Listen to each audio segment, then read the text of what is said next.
đi. Bắt đầu nhé. Thôi rồi. Tôi ăn gì hả? Con tăng ra nó chặt tuần đơm ta. Ô vậy.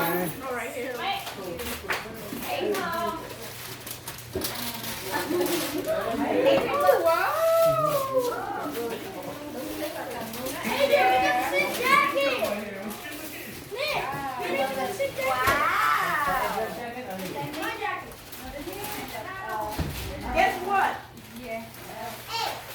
Adrian again. Bây giờ ai con chọn ăn đèn này.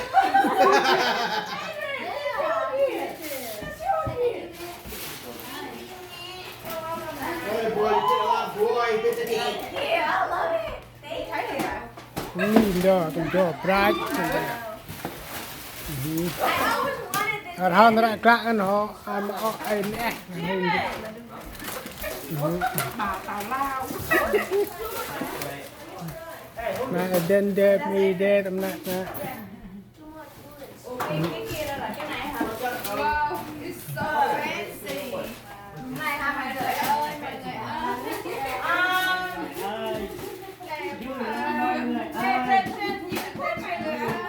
Cùng nhau đừng làm sao fancy. Cái gì?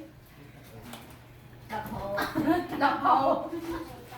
Alright, Benji, Adrian, Jimmy, pay attention. This gift is for 3 of you. Go ahead.